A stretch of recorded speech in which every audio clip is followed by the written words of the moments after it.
ವಿದ್ಯಾರ್ಥಿಗಳೇ, ಇವತ್ತು ನಾವು 10ನೇ ತರಗತಿಯ ಸಮಾಜ ವಿಜ್ಞಾನದಲ್ಲಿ ಸಮಾಜಶಾಸ್ತ್ರ ವಿಭಾಗದಲ್ಲಿ ಅಸ್ಪೃಶ್ಯತೆ ಒಂದು ಸಾಮಾಜಿಕ ಪಿಡುಗು ಅಂತಕ್ಕಂಥದ್ರ ಬಗ್ಗೆ ಸಾಮಾಜಿಕ ಸ್ತರವಿನ್ಯಾಸ ಅಧ್ಯಾಯದಲ್ಲಿ ಇವತ್ತಿನ ದಿವಸ ಚರ್ಚೆ ಮಾಡ್ತಾ ಹೋಗೋಣ. ಯಾವುದ್ರ ಬಗ್ಗೆ ಚರ್ಚೆ ಮಾಡಬೇಕು? ಅಸ್ಪೃಶ್ಯತೆ ಒಂದು ಸಾಮಾಜಿಕ ಪಿಡುಗು. ಯಾವುದು ಚಾಪ್ಟರ್? ಯಾವುದು ಅಧ್ಯಾಯ? ಸಾಮಾಜಿಕ ಸ್ತರ ವಿನ್ಯಾಸ. ಸಾಮಾಜಿಕ ಸ್ತರ ವಿನ್ಯಾಸ ಇದು ಸಮಾಜಶಾಸ್ತ್ರದಲ್ಲಿ ಮೊದಲನೇ ಅಧ್ಯಾಯ.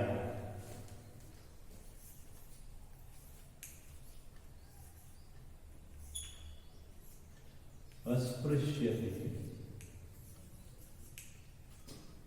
ಒಂದು ಸಾಮಾಜಿಕ ಪಿಡುಗು.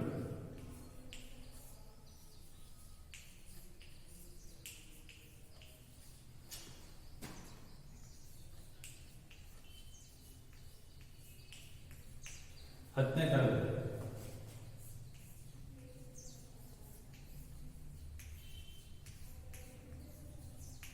ಅಸ್ಪೃಶ್ಯತೆ ಒಂದು ಸಾಮಾಜಿಕ ಪಿಡುಗು. ನಮ್ಮ ಭಾರತದಲ್ಲಿ ಹಾಗೂ ಭಾರತದಲ್ಲಿರ್ತಕ್ಕಂಥ ಸಮಾಜದಲ್ಲಿ ಈ ಅಸ್ಪೃಶ್ಯತೆ ಅಂತಕ್ಕಂಥದ್ದು ಒಂದು ಸಾಮಾಜಿಕ ಪಿಡುಗಾಗಿದೆ. ಯಾಕಪ್ಪ ಅಂತಂದ್ರೆ ಭಾರತದಲ್ಲಿ ಇವತ್ತಷ್ಟೇ ಅಲ್ಲ ಈ ಅಸ್ಪೃಶ್ಯತೆ ಅಂತಕ್ಕಂಥದ್ದು ರೂಢಿಯಲ್ಲಿರೋದು. ತುಂಬ ಪ್ರಾಚೀನ ಕಾಲದಿಂದಲೂ ಸಾಂಪ್ರದಾಯಿಕವಾಗಿ ಬೆಳೆದುಕೊಂಡು ಬಂದಿರತಕ್ಕಂಥದ್ದು ಅಸ್ಪೃಶ್ಯತೆ ವ್ಯವಸ್ಥೆ. ಈ ಅಸ್ಪೃಶ್ಯತೆ ಅಂತಕ್ಕಂಥದ್ದು ನಮ್ಮ ಭಾರತದಲ್ಲಿ ಯಾವಾಗಿನಿಂದ ಇತ್ತು ಅಂತಂದ್ರೆ ಮೊದಲಿಂದಲೂ ವರ್ಣ ವ್ಯವಸ್ಥೆ ರೂಢಿಯಲ್ಲಿತ್ತು. ಈ ಅಸ್ಪೃಶ್ಯತೆ ಅಂತಕ್ಕಂಥದ್ದು ಮೊದಲಿನಿಂದಲೂ ನಮ್ಮ ದೇಶದಲ್ಲಿ ಏನು ವರ್ಣ ವ್ಯವಸ್ಥೆ.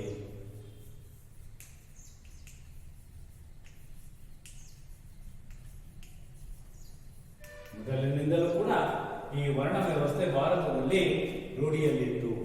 ಈ ವರ್ಣ ವ್ಯವಸ್ಥೆ ಇಂದಲೇ ಇವತ್ತು ಅಸ್ಪೃಶ್ಯತೆ ಅಂತಕ್ಕಂಥ ಉಟ್ಕೊಂಡಿದೆ ಅಂತ ಹೇಳ್ತಾರೆ ಎಲ್ಲರೂ.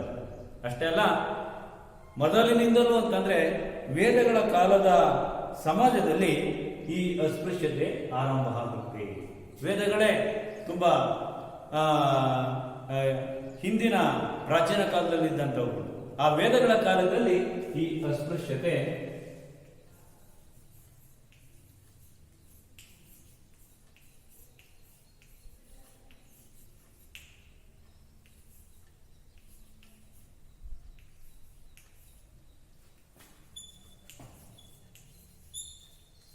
ಆಚರಣೆಯಲ್ಲಿ ಇತ್ತು. ಇವತ್ತು ವರ್ಣ ವ್ಯವಸ್ಥೆ ಅಂತಂದ್ರೆ ಬಣ್ಣಗಳ ವ್ಯವಸ್ಥೆ, ಜಾತಿಯ ವ್ಯವಸ್ಥೆ, ವರ್ಣ ವ್ಯವಸ್ಥೆ ಇತ್ತು. ಹಾಗಾಗ್ಬಿಟ್ಟು ಚಾತುರ್ವರ್ಣ ಎಂಬುದು ಸಾಮಾಜಿಕ ವಿಭಜನಾ ವ್ಯವಸ್ಥೆಯಾಗಿದೆ. ಚಾತುರ್ವರ್ಣ 4 ವರ್ಣ. ಚಾತುರ್ವರ್ಣ ಅಂದ್ರೆ 4 ವರ್ಣ, 4 ವರ್ಗ ನಮ್ಮ ಸಮಾಜದಲ್ಲಿ ಇತ್ತು. ಈ ಚಾತುರ್ವರ್ಣ ಎಂಬುದು ಸಾಮಾಜಿಕ ವಿಭಜನೆಯ ವ್ಯವಸ್ಥೆಯಾಗಿದೆ. ಚಾತುರ್ವರ್ಣ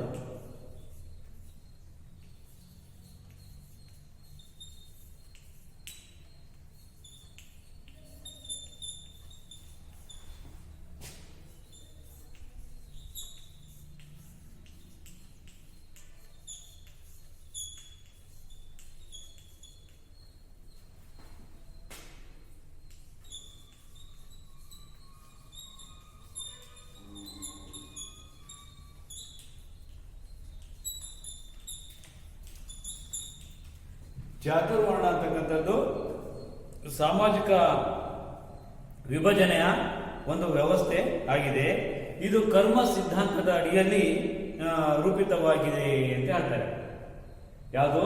ಚಾತುರ್ವರ್ಣ ಪದ್ಧತಿ ಕರ್ಮ ಸಿದ್ಧಾಂತದ ಅಡಿಯಲ್ಲಿ ರೂಪಿತವಾಗಿದೆ. ಕರ್ಮ ಸಿದ್ಧಾಂತ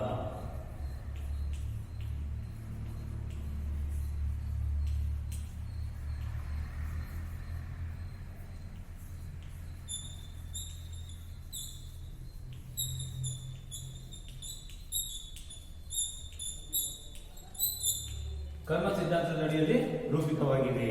ಕರ್ಮ ಸಿದ್ಧಾಂತ ಅಂದ್ರೆ ಅವರವರು ಮಾಡುವಂತ ಕೆಲಸದ ಆಧಾರದ ಮೇಲೆ ಚಾತುರ್ವರ್ಣ ಪದ್ಧತಿ ಅಸ್ತಿತ್ವಕ್ಕೆ ಬಂದಿದೆ. ಇದರಿಂದ ಸಮಾಜದಲ್ಲಿ ವಿಭಜನೆ ಅಂತಕ್ಕಂಥದ್ದು ಆಗಿದೆ, ಸಮಾಜದಲ್ಲಿ ಅಸಮಾನತೆ ಅಂತಕ್ಕಂಥದ್ದು ಸೃಷ್ಟಿಯಾಗಿದೆ ಅಂತ ಹೇಳ್ತಾರೆ. ಈ ವರ್ಣ ವ್ಯವಸ್ಥೆಗೂ ಕೂಡ ಚಾತುರ್ವರ್ಣ ಪದ್ಧತಿಯೇ ಪ್ರಮುಖ ಕಾರಣ ಅಂತಕ್ಕಂಥದ್ದು ಆಗಿದೆ. ಹಾಗಾಗ್ಬಿಟ್ಟು ಈ ಸಿದ್ಧಾಂತದ ಅಡಿಯಲ್ಲಿಯೇ ಏನಾಗಿದೆ, ಕರ್ಮ ಸಿದ್ಧಾಂತದ ಅಡಿಯಲ್ಲಿ ಈ ಚಾತುರ್ವರ್ಣ ಪದ್ಧತಿ ರೂಪಿತವಾಗಿದೆ ಅಂತ ಹೇಳ್ತಾರೆ. ಈಗ ಅವರು ಮಾಡುವಂತ ಕೆಲಸದ ಆಧಾರದ ಮೇಲೆ ವರ್ಗಗಳನ್ನ ನಾವು ವಿಂಗಡಣೆ ಮಾಡಿದಾಗ ಅದು ಚಾತುರ್ವರ್ಣ ಪದ್ಧತಿ ಆಗುತ್ತೆ, ಕರ್ಮ ಸಿದ್ಧಾಂತ ಅನಿಸಿಕೊಳ್ಳುತ್ತೆ. ಕರ್ಮ ಸಿದ್ಧಾಂತ ಅಂದ್ರೆ ಉದಾಹರಣೆಗೆ ಬ್ರಾಹ್ಮಣರು ಯಾವುದಕ್ಕೆ ಸೀಮಿತ? ಬ್ರಾಹ್ಮಣರು ಏನ್ ಕೆಲಸ ಮಾಡ್ಬೇಕಪ್ಪ ಅಂತಂದ್ರೆ ಅಧ್ಯಾಪನ, ಅದೇ ರೀತಿ ಅಧ್ಯಯನ, ಅದೇ ರೀತಿ ಯಜ್ಞ ಯಾಗಾದಿಗಳಲ್ಲಿ ಪಾಲ್ಗೊಳ್ಳುವಂತಹವರಿಗೆ ನಾವು ಬ್ರಾಹ್ಮಣರು ಅಂತ ಕರಿತೀವಿ. ಅವರು ಮಾಡುವ ಕೆಲಸದ ಆಧಾರದ ಮೇಲೆ ವರ್ಗಗಳನ್ನು ವಿಭಜನೆ ಮಾಡೋದೇ ಸಮಾಜದಲ್ಲಿ ಚಾತುರ್ವರ್ಣ ಪದ್ಧತಿ ಅಥವಾ ವರ್ಣ ವ್ಯವಸ್ಥೆ ಅಂತ ಕರಿತೀವಿ.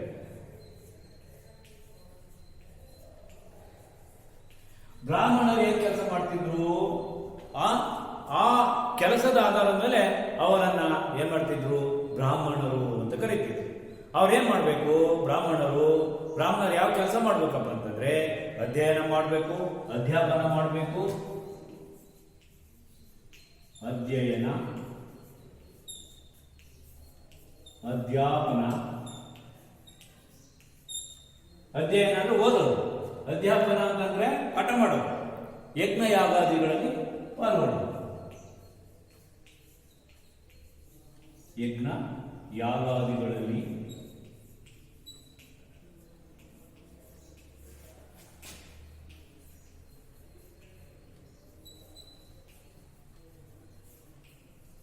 ಪಾಲ್ಗೊಳ್ಳೋದು.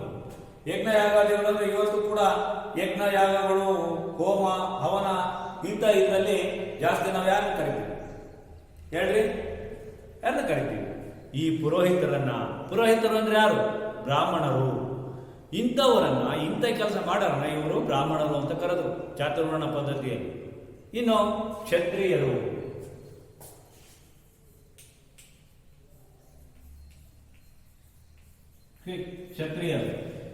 ಯಾರಪ್ಪ ಅಂತಂದ್ರೆ ಯುದ್ಧ ಮಾಡೋರು ಯಾರು? ರಾಜರು, ಸೈನಿಕರು. ಮತ್ತೆ ಇನ್ನೇನ್ ಮಾಡ್ಬೇಕು ಅವರು? ಆಡಳಿತ ಮಾಡೋರು.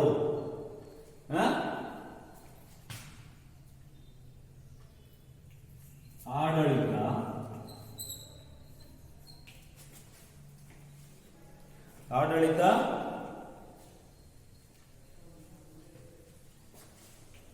ಯುದ್ಧ.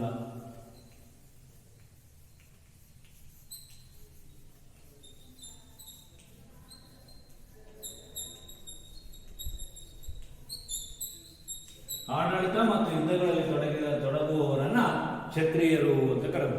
ಈಗ ರಾಜರು, ಸೈನಿಕರು ಮುಂತಾದವರು ಏನ್ ಮಾಡ್ತಾರೆ? ಯುದ್ಧವನ್ನ ಮಾಡಬೇಕಾಗ್ತದೆ. ಅವರು ಆ ಕೆಲಸವನ್ನ ಮಾಡಿದ್ರಿಂದ ಅವರನ್ನ ಕ್ಷತ್ರಿಯರು ಅಂತ ಕರೆದು. ಇನ್ನು ವೇಶ್ಯೆಯರು,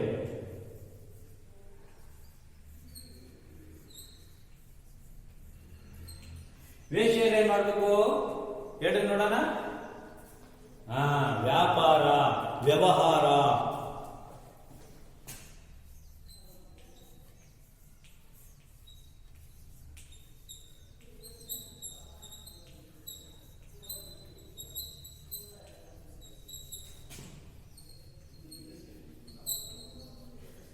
ವ್ಯಾಪಾರ ವ್ಯವಹಾರವನ್ನ ಯಾರು ಮಾಡ್ತಾರೋ ಅವರನ್ನ ನಾವು ವೇಶ್ಯೆಯರು ಅಂತ ಕರೆದು. ಅದೇ ರೀತಿ ಶೂದ್ರರು ಏನ್ ಕೆಲಸ ಮಾಡಬೇಕು?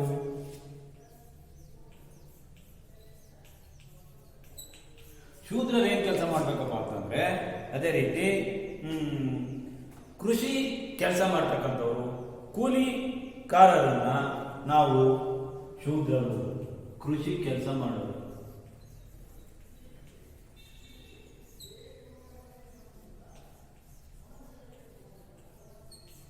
ಕೃಷಿ ಕೆಲಸಗಾರರನ್ನ, ಕೂಲಿಕಾರರನ್ನ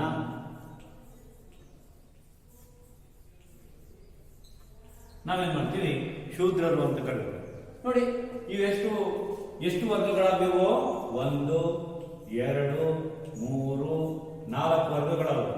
ಈ 4 ವರ್ಗಗಳಿಗಿಂತಲೂ ಅತ್ಯಂತ ಕೆಳಗಿನ ಸ್ಥಾನದಲ್ಲಿ, ಕೆಳಗಿನ ವರ್ಗದಲ್ಲಿರುವವರನ್ನ, ಅಂದ್ರೆ 5ನೇ ವರ್ಗದಲ್ಲಿರುವವರನ್ನ ನಾವೇನಂತ ಕರಿತೀವಿ?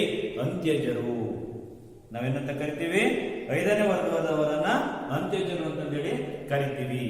ಈ ಅಂತ್ಯಜರ ಸ್ಥಿತಿ ತುಂಬಾ ಅಮಾನುಷವಾಗಿತ್ತು, ತುಂಬಾ ಅಮಾನುಷವಾಗಿತ್ತು. ಮನುಷ್ಯರೇ ಅಲ್ಲವೇನೋ ಎನ್ನುವ ಸ್ಥಿತಿಯಲ್ಲಿ ಆ ಅಂತ್ಯಜರು ಬದುಕಬೇಕಾಗಿತ್ತು. ಐದನೇದು ಯಾವುದು ಮಕ್ಕಳ? ಅಂತ್ಯಜರು. ಈ ಅಂತ್ಯಜರು ಎನ್ನುವಂತ ಅಂತ್ಯಜರು ಎನ್ನುವಂತ ವರ್ಗದಲ್ಲಿದ್ದಂತ ಜನರು ಮಾಡುವಂತ ಕೆಲಸಗಳನ್ನ ನಾವು ನೋಡಿದ್ರಾಗ ಅವರು ಮನುಷ್ಯರೇ ಅಲ್ಲವೇನೋ ಎನ್ನುವಂತಹ ಒಂದು ಸ್ಥಿತಿಯನ್ನ ನಮಗೆ ನೆನಪು ಮಾಡಿಕೊಡ್ತಿತ್ತು. ಇಂತಹ ಸಂದರ್ಭದಲ್ಲಿ ಅಸ್ಪೃಶ್ಯತೆಯ ಆಚರಣೆ ವ್ಯವಸ್ಥೆಯು ಹುಟ್ಟಿನೊಂದಿಗೆ ಅಸ್ತಿತ್ವಕ್ಕೆ ಬಂದಿದೆ ಅಂತ ಹೇಳ್ತಾರೆ. ಅಸ್ಪೃಶ್ಯತೆಯ ಆಚರಣೆಯು ಹುಟ್ಟಿನೊಂದಿಗೆನೆ ಅಸ್ತಿತ್ವವನ್ನು ಪಡೆದುಕೊಂಡಿದೆ ಅಂತ ಹೇಳ್ತಾರೆ. ಹುಟ್ಟಿನೊಂದಿಗೆನೆ ಅಸ್ಪೃಶ್ಯತೆಯ ಆಚರಣೆ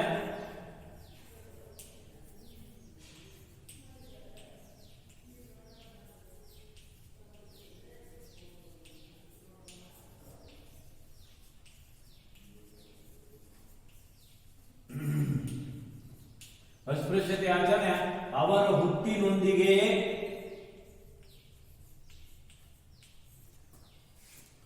ಅಸ್ತಿತ್ವ ಪಡೆದಿದೆ.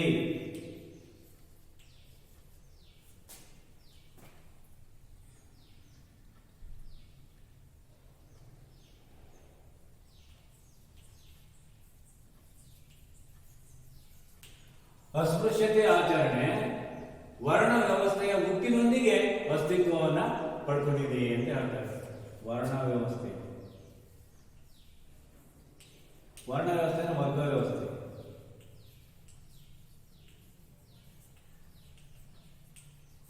ವರ್ಣ ವ್ಯವಸ್ಥೆಯ ಹುಟ್ಟಿನೊಂದಿಗೆ ಏನಾಗಿದೆ? ಅಸ್ತಿತ್ವವನ್ನ ಪಡೆದುಕೊಂಡಿದೆ ಅಂತಂದೇಳಿ ಹೇಳ್ತಾರೆ.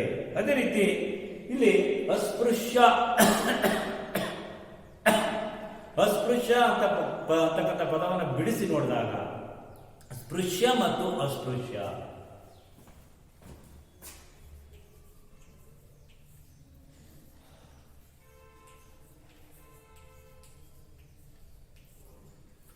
ಸ್ಪೃಶ್ಯ ಅಂತಕ್ಕಂಥದ್ದು ಮುಟ್ಟುವಂತ ವಸ್ತು. ಸ್ಪೃಶ್ಯ ಅಂದ್ರೆ ಮುಟ್ಟಬಹುದಾದ ಅಂತ ಅರ್ಥ. ಅಸ್ಪೃಶ್ಯ ಅಂದ್ರೆ ಮುಟ್ಟಬಾರದ, ಮುಟ್ಟಲಾಗದ, ಮುಟ್ಟದ, ಮುಟ್ಟಿಸಿಕೊಳ್ಳದ ಅಂತಂದೇಳಿ ಅರ್ಥ ಬರುತ್ತೆ.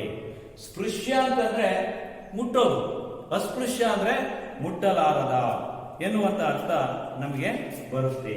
ಮುಖ್ಯವಾಗಿ ಸಾಮಾಜಿಕ ಮತ್ತು ಆರ್ಥಿಕ ಅಸಮಾನತೆಯ ಮೂಲದಿಂದ ಈ ಅಸ್ಪೃಶ್ಯತೆ ಅಂತಕ್ಕಂಥದ್ದು ಬಂದಿದೆ. ಸಾಮಾಜಿಕ ಮತ್ತು ಆರ್ಥಿಕ ಅಸಮಾನತೆಯ ಮೂಲದಿಂದ ಈ ಅಸ್ಪೃಶ್ಯತೆ ಅಂತಕ್ಕಂಥದ್ದು ಹುಟ್ಕೊಂಡಿದೆ. ಅದೇ ರೀತಿ ಇಲ್ಲಿ ನಾವು ಅಸ್ಪೃಶ್ಯ ಎಂಬುದು ನಾನೀಗಾಗಲೇ ಹೇಳಿದಂಗೆ ಮುಟ್ಟಬಾರದ, ಮುಟ್ಟಲಾರದ ಒಂದು ಅರ್ಥದಲ್ಲಿ ಬಳಕೆಯಾಗಿದೆ.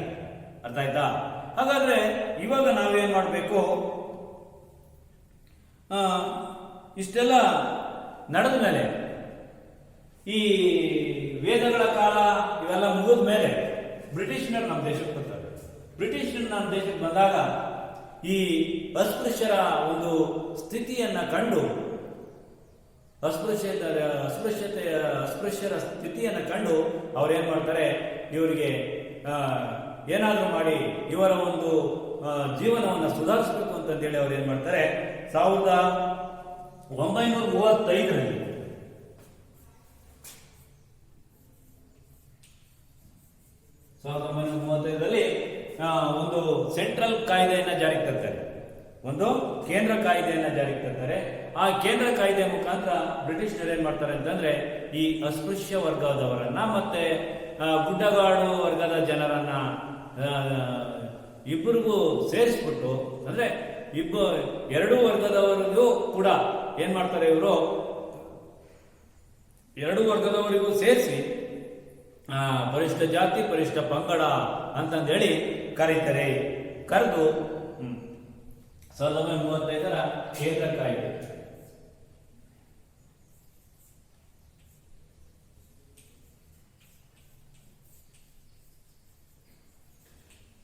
ಈ ಕಾಯ್ದೆಯನ್ನು ಬ್ರಿಟಿಷ್ನರು ಜಾರಿಗೆ ತಂದು ಈ ಅಸ್ಪೃಶ್ಯರನ್ನ ಮತ್ತೆ ಗುಡ್ಡಗಾಡು ವರ್ಗದ ಜನರನ್ನ ಕುರಿತು 1935 ಕಾಯ್ದೆಯನ್ನು ಜಾರಿಗೆ ತಂದು ಪರಿಷ್ಠ ಜಾತಿ ಪರಿಷ್ಠ ಪಂಗಡದ ಜನ ಅಂತಂದೇಳಿ ಗುರುತಿಸ್ತಾರೆ ಅವರನ್ನ. ಇದಾದ್ಮೇಲೆ ಭಾರತ ರತ್ನ ಸಂವಿಧಾನದ ಶಿಲ್ಪಿ ಅಂತ ಯಾರು ಕರೀತಾರೆ? Doctor B.R. ಅಂಬೇಡ್ಕರ್.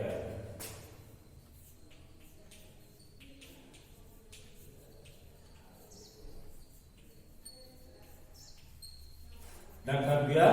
ಅಂಬೇಡ್ಕರ್ ಅವರನ್ನ ಕರೀತಾರೆ. ಈ ಡಾಕ್ಟರ್ B.R. ಅಂಬೇಡ್ಕರ್ ಅವರು ಹೇಳೋ ಪ್ರಕಾರ ಹೊರಗಿನಿಂದ ಬಂದವರು ಅಥವಾ ಊರ ಹೊರಗಡೆ ನೆಲೆಸಿದವರು ಅಥವಾ ಊರ ಒಳಗೆ ನೆಲೆಸಿದವರನ್ನ ವಿವಿಧ ಕಾರಣಗಳಿಂದ ಊರ ಹೊರಗೆ ಹಾಕಿದವರು ಎನ್ನುವ ಪದಗಳ ವಿಶ್ಲೇಷಣೆಯನ್ನು ನಾವು ಮಾಡಿದಾಗ ಬರುವ ಅರ್ಥ ಏನಾಗುತ್ತೆ ಅಂತಂದ್ರೆ ಅಸ್ಪೃಶ್ಯತೆಯ ಉಗಮ ಮತ್ತೆ ಅಸ್ಪೃಶ್ಯತೆಯ ಉಗಮ ಮತ್ತೆ ಅಸ್ಪೃಶ್ಯರು ಯಾರು ಎಂಬುದು ಅರ್ಥವಾಗುತ್ತದೆ. ಈಗ ಯಾವುದೋ ಒಂದು ಊರಿರುತ್ತೆ, ಆ ಊರಿಗೆ ಹೊರಗಿನಿಂದ ಯಾವುದೋ ಒಂದು ಜನಾಂಗ ಬಂದ್ಬಿಟ್ಟು ಬರುತ್ತೆ. ಅವರನ್ನ ಊರೊಳಗೆ ಬಿಟ್ಕೊಂಡಲೇ ಊರು ಹೊರಗಿಟ್ರೆ ಅವರನ್ನ ಆ ಕಾರಣದಿಂದ ಅವರು ಅಸ್ಪೃಶ್ಯರಾದರು. ಇನ್ನು ಊರ ಹೊರಗೆ ನೆಲೆಸಿದವರು, ಊರ ಹೊರಗೆ, ಈಗ ಊರೊಳಗೆ ಬರಲ್ಲ ಅವರು, ಊರೊಳಗೇನೆ ಇರ್ತಾರೆ ಬೇರೆ ಕಡೆಯಿಂದ ಬಂದು, ಅಂಥವರನ್ನು ಕೂಡ ಅಸ್ಪೃಶ್ಯರು ಅಂತ ಕರೀತಿದ್ರು. ಅದೇ ರೀತಿ ಊರೊಳಗಿರ್ತಾರೆ, ಅವರು ವಿವಿಧ ಕಾರಣಗಳಿಂದ ಊರೊಳಗಿನ ಕೆಲವೇ ಜನ ಕೆಲವು ಜನರನ್ನ ಊರಿಂದ ಹೊರಗಾಕ್ತಾರೆ. ಯಾಕೆ ಹಾಕ್ತಾರೆ? ಏನೋ ತಪ್ಪು ಮಾಡಿರ್ತಾರೆ, ಆ ತಪ್ಪಿಂದ ಊರಿಂದ ಬಹಿಷ್ಕಾರ ಹಾಕಿ ಹೊರಗಾಕಿರ್ತಾರೆ ಅವರು. ಅಂಥವರನ್ನು ಕೂಡ ಅಸ್ಪೃಶ್ಯರು ಅಂತಂದೇಳಿ ಕರೀತಿದ್ರು ಅಂತಂದೇಳಿ ಡಾಕ್ಟರ್ B.R. ಅಂಬೇಡ್ಕರ್ ಅವರು ಹೇಳ್ತಾರೆ. ಹೀಗೆ ಅಸ್ಪೃಶ್ಯತೆಯ ಉಗಮ, ಅಸ್ಪೃಶ್ಯರು ಯಾರೆಂಬುದು ಅರ್ಥ ಆಯ್ತು. ಈಗ ಮುಂದೆ ಮಹಾತ್ಮ ಗಾಂಧೀಜಿಯವರು ಈ ಅಸ್ಪೃಶ್ಯತೆಯ ಬಗ್ಗೆ ಏನ್ ಹೇಳ್ತಾರಪ್ಪ ಅಂತಂದ್ರೆ, ಜಾತಿಯ ಅಸ್ಪೃಶ್ಯತೆ ಅಂತಕ್ಕಂಥದ್ದು ಜಾತಿಯ ಅತ್ಯಂತ ತಿರಸ್ಕಾರಾರ್ಹವಾಗತಕ್ಕಂಥ ಅಭಿವ್ಯಕ್ತಿ. ಅಸ್ಪೃಶ್ಯತೆ ಅಂತಕ್ಕಂಥದ್ದು ಜಾತಿಯ ಅತ್ಯಂತ ತಿರಸ್ಕಾರಾರ್ಹವಾದ ಅಭಿವ್ಯಕ್ತಿ.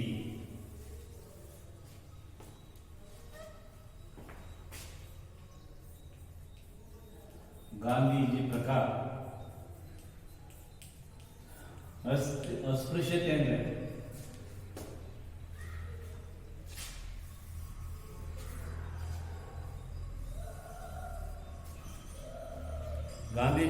ಅಸ್ಪೃಶ್ಯತೆ ಅಂತಂದ್ರೆ ಜಾತಿ ಅತ್ಯಂತ ತಿರಸ್ಕಾರವಾದ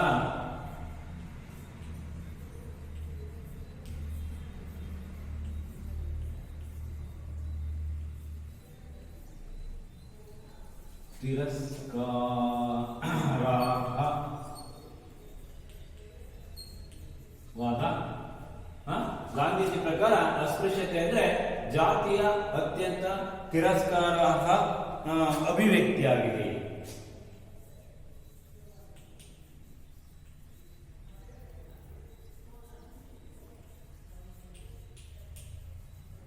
ಇನ್ನೊಂದು ವ್ಯಾಖ್ಯಾನದಲ್ಲಿ ಗಾಂಧೀಜಿ ಅಸ್ಪೃಶ್ಯತೆ ಬಗ್ಗೆ ಏನ್ ಹೇಳಿದಾರಪ್ಪ ಅಂತಂದ್ರೆ, ಹಿಂದೂ ಸಮಾಜದ ಶರೀರವನ್ನ ಕುಷ್ಠರೋಗದ ಹುಣ್ಣಿನಂತೆ ಅಸ್ಪೃಶ್ಯತೆ ಪೀಡಿಸುತ್ತದೆ.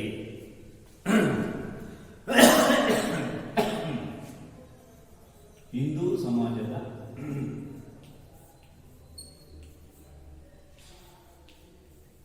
ಶರೀರವನ್ನು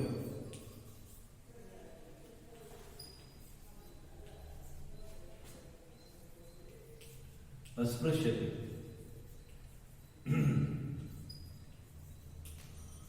ಕುಷ್ಠರೋಗದ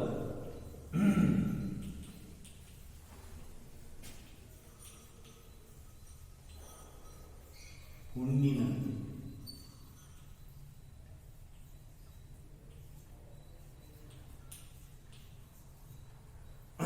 ಕುಷ್ಠರೋಗದ ಹುಣ್ಣಿನಂತೆ ಪೀಡಿಸುತ್ತದೆ ಅಂತ ಹೇಳ್ತಾರೆ.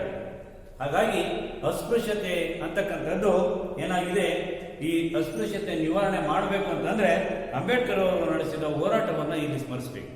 ಅಸ್ಪೃಶ್ಯತೆಯ ನಿವಾರಣೆಗೋಸ್ಕರ ಅಂಬೇಡ್ಕರ್ ಅವರು ಏನೇನು ಹೋರಾಟವನ್ನು ಮಾಡಿದ್ರು ಆ ಹೋರಾಟವನ್ನು ನಾವಿಲ್ಲಿ ಗಮನಿಸಿದಾಗ ಆ ರೀತಿ ಹೋರಾಟವನ್ನು ಮಾಡಿದರೆ ಅಸ್ಪೃಶ್ಯತೆ ಅಂತಕ್ಕಂಥದ್ದು ನಿವಾರಣೆ ಆಗುತ್ತೆ.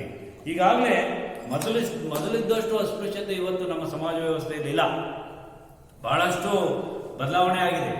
ಆ ಬದಲಾವಣೆ ಆಗಿದ್ರೂ ಕೂಡ, ಅಷ್ಟೆಲ್ಲ ಬದಲಾವಣೆ ಆಗಿದ್ರೂ ಕೂಡ ಇಂದಿಗೂ ನಮ್ಮ ಸಮಾಜದಲ್ಲಿ ಅಸ್ಪೃಶ್ಯತೆ ಅಂತಕ್ಕಂಥದ್ದು ಇದೆ, ಅಲ್ಪ ಸ್ವಲ್ಪ ಉಳ್ಕೊಂಡಿದೆ, ನಿವಾರಣೆ ಆಗಿಲ್ಲ. ಮೊದಲಿದ್ದಷ್ಟು ಅಸ್ಪೃಶ್ಯತೆ ಏನಾದ್ರು ಇದ್ದಿದ್ದೇ ಆಗಿದ್ರೆ ಇವತ್ತು ನೀವು ಎಲ್ಲ ಬದುಕೋದು ಬಹಳ ಕಷ್ಟ ಆಗ್ತಿತ್ತು. ಅಂತ ಒಂದು ಅಸ್ಪೃಶ್ಯತೆ ಇವತ್ತು ಕಡಿಮೆ ಆಗಿದೆ. ಆದರೂ ಇನ್ನೂ ಹೋರಾಟ ಮಾಡ್ತಲೇ ಇದ್ದಾರೆ ಆ ಜನ. ಅರ್ಥ ಆಯ್ತಾ? ಇದೊಂದು ಸಾಮಾಜಿಕ ಸಮಸ್ಯೆ ಆಗಿದೆ. ಸಮಾಜದಲ್ಲಿ ಒಂದು ರೋಗದಂತೆ ಇವತ್ತು ಏನಾಗ್ತಾ ಇದೆ, ಜನರನ್ನ, ಆ ಅಸ್ಪೃಶ್ಯ ಜನರನ್ನ ಕೆಳಗಿನ ಹೀನಾಯ ಸ್ಥಿತಿಯಲ್ಲಿರ್ತಕ್ಕಂಥ, ಅದರಲ್ಲೂ ಮನುಷ್ಯನೇ ಅಲ್ಲವೇನೋ ಅಂತಕ್ಕಂಥ ಸ್ಥಿತಿಯಲ್ಲಿ ಬದುಕ್ತಾ ಇರ್ತಕ್ಕಂಥ ಜನರನ್ನ ಕಾಡ್ತಾ ಇದೆ ಅದೆಲ್ಲ. ಅದು ಇವಾಗ ಅಷ್ಟೊಂದಿಲ್ಲ, ಕಡಿಮೆ ಆಗಿದೆ. ಇನ್ನೂ ಅದು ಹೋಗ್ಬೇಕಾಗಿದೆ, ಪೂರ್ತಿ ಹೋಗಿಲ್ಲ. ಹಾಗಾದ್ರೆ ಅದರಿಂದ ಏನ್ ಸಮಸ್ಯೆಗಳು ನಮ್ಮ ಸಮಾಜದಲ್ಲಿ ಇವತ್ತು ಹೆಚ್ಚಾಗ್ತಾ ಇದ್ದಾವೆ ಅಂತಂದ್ರೆ ಸುಮಾರು 4 ಸಮಸ್ಯೆಗಳು ನಮ್ಮ ಸಮಾಜದಲ್ಲಿ ಅಂತ ಜನರಿಗೆ ಉಂಟಾಗಿದ್ದಾವೆ. ಆ 4 ಸಮಸ್ಯೆಗಳು ಅಂತಂದ್ರೆ ಸಾಮಾಜಿಕ ವ್ಯವಸ್ಥೆಯಲ್ಲಿ ಅತ್ಯಂತ ಕೆಳಮಟ್ಟದ ಸ್ಥಾನ,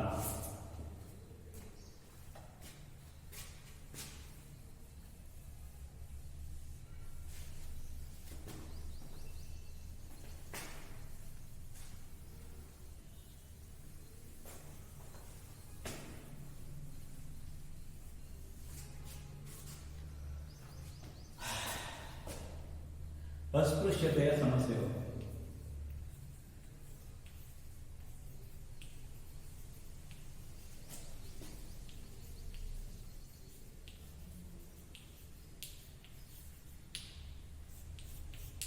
ಅಸ್ಪೃಶ್ಯರಿಗೆ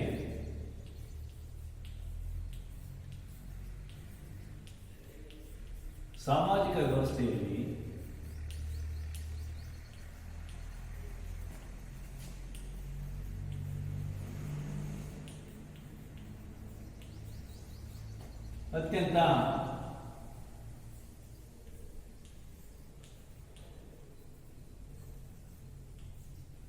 ಅತ್ಯಂತ ಕೆಳಗಿನ ಸ್ಥಾನ ನೀಡಲಾಗಿದೆ. ಇದೊಂದು ಸಮಸ್ಯೆ. ಎಲ್ಲ ವರ್ಗದವರಿಗೂ ಮೇಲ್ವರ್ಗದ ಸ್ಥಾನಮಾನಗಳನ್ನು ನೀಡಿದೆ. ಅಸ್ಪೃಶ್ಯರಿಗೆ ಸಾಮಾಜಿಕ ವ್ಯವಸ್ಥೆಯಲ್ಲಿ 5ನೇ ವರ್ಗ, ಅತ್ಯಂತ ಕೆಳಗಿನ ಸ್ಥಾನವನ್ನು ನೀಡಿದ್ದೀವಿ ನಾವು. ಇದರಿಂದ ಏನಪ್ಪ ಸಮಸ್ಯೆ ಅಂತಂದ್ರೆ, ಸಮಾಜ ವ್ಯವಸ್ಥೆಯಲ್ಲಿ ಇವರಿಗೆ ಅತ್ಯಂತ ಕೆಳಸ್ಥಾನ ನೀಡಿದೆ. ಮನುಸ್ಮೃತಿ ಏನ್ ಹೇಳುತ್ತೆ ಅಂತಂದ್ರೆ, ಸಾಮಾಜಿಕ ವ್ಯವಸ್ಥೆಯಲ್ಲಿ ಇವರಿಗೆ ಅತ್ಯಂತ ಕೆಳಸ್ಥಾನ ನೀಡಿದೆ. ಮನುಸ್ಮೃತಿಯಲ್ಲಿ ಏನ್ ಹೇಳುತ್ತೆ ಅಂತಂದ್ರೆ,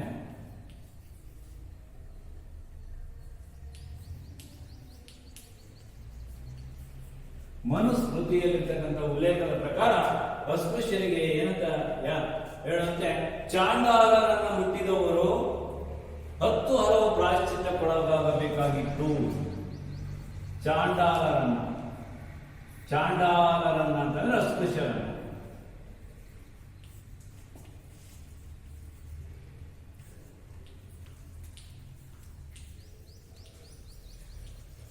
ಚಾಂಡಾಲರನ್ನ ಹುಟ್ಟಿದವರು 10 ಹಲವು ಪ್ರಾಯಶ್ಚಿತ್ತಕ್ಕೆ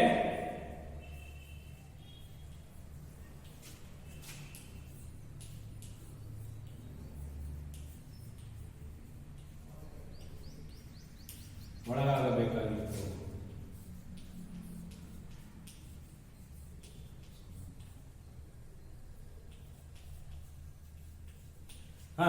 10 ಹಲವು ಪ್ರಾಯಶ್ಚಿತ್ತಕ್ಕೆ ಚಾಂಡಾಲರನ್ನ ಮುಟ್ಟಿದವರು ಒಳಗಾಗಬೇಕಾಗಿತ್ತು. 10 ಹಲವು ಪ್ರಾಯಶ್ಚಿತ್ತ ಅಂತಂದ್ರೆ ದೇವಸ್ಥಾನಕ್ಕೆ ಹೋಗಿ ಅಲ್ಲಿ ದೇವರ ಒಂದು ದೇವರನ್ನ ತೆಗೆಸ್ಬಿಟ್ಟು ಒಳಗೆ ಕರ್ಕೊಂಡೋಗಿ ಅಲ್ಲಿ ದೇವರ ಕಾಲಡಿಕೆ ಕೂತ್ಕೊಂಡು ದೇವರಿಂದ ತೀರ್ಥ ಹಾಕೊಂಡು ಮನೆಗೆ ಬರಬೇಕು.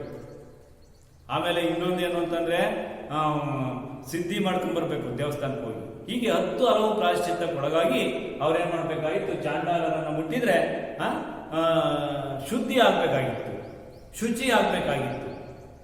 ಅರ್ಥ ಆಯ್ತಾ? ಇಂಥವರನ್ನ ನಾವು ಇಂತಹ ಪರಿಸ್ಥಿತಿಯಲ್ಲಿ ಅಸ್ಪೃಶ್ಯರು ಇದ್ರು ಅಂತಂದೇಳಿ ಮನುಸ್ಮೃತಿ ಅಂತಕ್ಕಂಥದ್ದು ನಮ್ಗೆ ಹೇಳುತ್ತೆ. ಅದೇ ರೀತಿ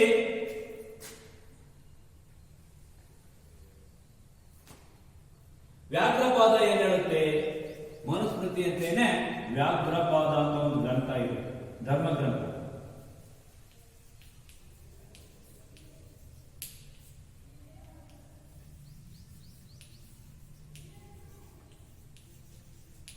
ವ್ಯಾಘ್ರಪಾದ ಹೇಳುವಂತೆ ಏನಾಗುತ್ತೆ ಅಂತಂದ್ರೆ, ಹಸುವಿನ ಬಾಲದ ಉದ್ದಕ್ಕಿಂತ ಕಡಿಮೆ ಅಂತರದಲ್ಲಿ, ಹಸುವಿನ ಬಾಲದ ಉದ್ದಕ್ಕಿಂತ ಕಡಿಮೆ ಅಂತರದಲ್ಲಿ ಅಂತ್ಯಜರನ್ನ ಭೇಟಿಯಾದರೆ ಸವರ್ಣೀಯರು ಸ್ನಾನ ಮಾಡಿ ಮೇಲಿಗೆಯನ್ನು ಹೋಗಲಾಡಿಸಿಕೊಳ್ಳಬೇಕಿತ್ತು.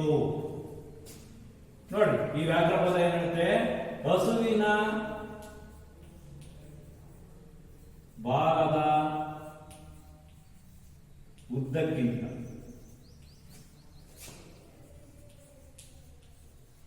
ಕಡಿಮೆ ಅಂತರದಲ್ಲಿ, ಈಗ ಹಸುವಿನ ಬಾಲದ ಉದ್ದಕ್ಕಿಂತ ದೂರದಲ್ಲಿ ನಾವು ಅವರನ್ನು ಭೇಟಿ ಆದ್ರೆ ಏನು ಸಮಸ್ಯೆ ಇಲ್ಲ.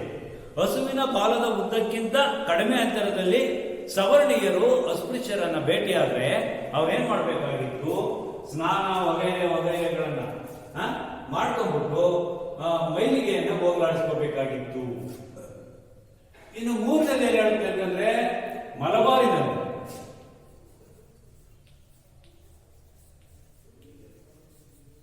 ಮಲಬಾರಿನಲ್ಲಿ ಈ ಅಂತ್ಯಜರು ಚಪ್ಪಲಿ ತಯಾರಿಸಿದ್ರೆ ಅವರು ತಯಾರಿಸಿದ ಚಪ್ಪಲಿಯನ್ನ ಅವರೇ ಮೆಟ್ಟಿಕೊಳ್ಳುವಂತಿರಲಿಲ್ಲ.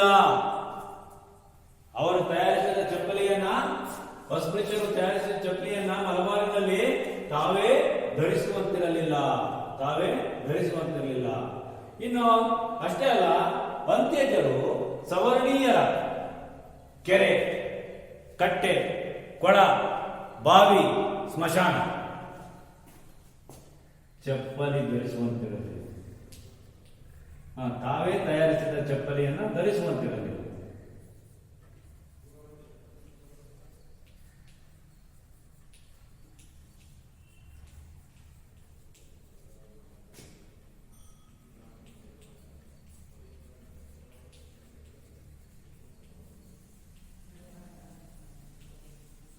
ಅಷ್ಟೇ ಅಲ್ಲ, ಈ ಅಸ್ಪೃಶ್ಯರು, ಅಂತ್ಯಜರು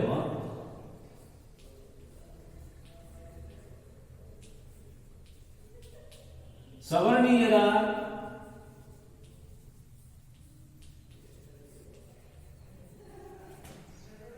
ಬಾವಿ, ಕೆರೆ, ಕಟ್ಟೆ, ಕೊಳ, ಸ್ಮಶಾನ,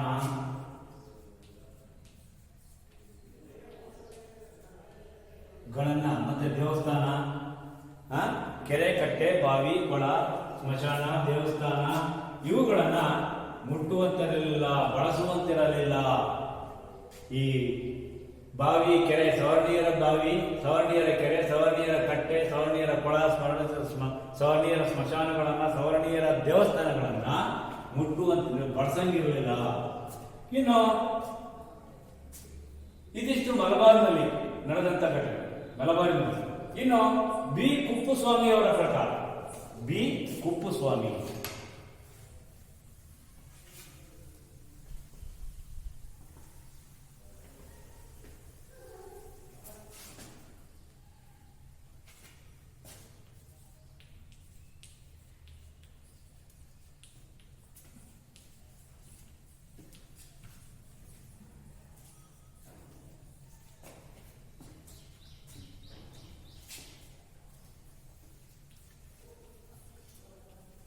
ಬಿ. ಕುಪ್ಪುಸ್ವಾಮಿ ಅವರ ಪ್ರಕಾರ ಏನ್ ಹೇಳ್ತಾರೆ ಅಂತಂದ್ರೆ, ಈ ಅಸ್ಪೃಶ್ಯರು ಯಾರಪ್ಪ ಅಸ್ಪೃಶ್ಯರು ಅಂದ್ರೆ, ಅಸ್ಪೃಶ್ಯರಿಗೆ ಏನಂತ ಕೆಲಸ ಮಾಡ್ಬೇಕಾಗಿತ್ತು ಅಂತಂದ್ರೆ, ಮಲ ಹೊರಬೇಕಾಗಿತ್ತು, ಅದೇ ರೀತಿ ಸತ್ತ ಪ್ರಾಣಿಗಳನ್ನ ಸಾಗಿಸಬೇಕಾಗಿತ್ತು, ಬೀದಿ ಚರಂಡಿಗಳನ್ನ ಗುಡಿಸ್ಬೇಕಾಗಿತ್ತು.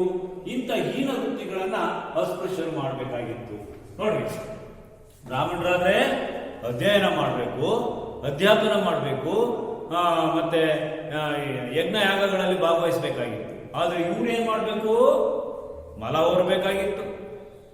ಅದೇ ರೀತಿ ಇನ್ನೇನ್ ಮಾಡ್ಬೇಕಾಗಿತ್ತು ಅಂತಂದ್ರೆ ಚರಂಡಿ ಬೀದಿ ಗುಡಿಸ್ಬೇಕಾಗಿತ್ತು. ಅದೇ ರೀತಿ ಸತ್ತ ಪ್ರಾಣಿಗಳನ್ನ ಹೊತ್ಕೊಂಡು ಹೋಗಬೇಕಾಗಿತ್ತು. ಹೀಗೆ ಸಾಮಾಜಿಕವಾಗಿ ಅತ್ಯಂತ ಕೆಳಗಿನ ಸ್ಥಾನಗಳನ್ನು ಅಸ್ಪೃಶ್ಯರಿಗೆ ಅವರ ಹುಟ್ಟಿನ ಕಾರಣದಿಂದ ನೀಡಿ ಅವರ ಸಾಮಾಜಿಕ ಚಲನೆಯನ್ನ ನಿಯಂತ್ರಣವನ್ನ ಮಾಡ್ತಾ ಇದ್ರು. ಅವರ ಸಾಮಾಜಿಕ ಚಲನೆಯನ್ನ ನಿಯಂತ್ರಣ ಮಾಡ್ತಾ ಇದ್ರು. ಮಕ್ಕಳೇ, ಇದ್ರ ಬಗ್ಗೆ ಒಂದೆರಡು ಹೋಮ್ವರ್ಕ್ ಬರ್ಕೊಂಡು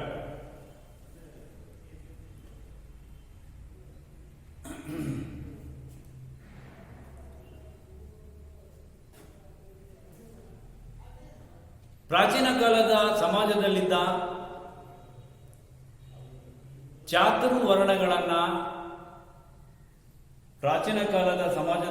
ಚಾತುರ್ವರ್ಣಗಳನ್ನ ಹೆಸರಿಸಿ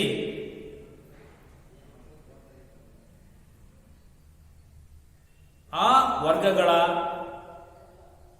ಕೆಲಸಗಳನ್ನ ಪಟ್ಟಿ ಮಾಡಿರಿ.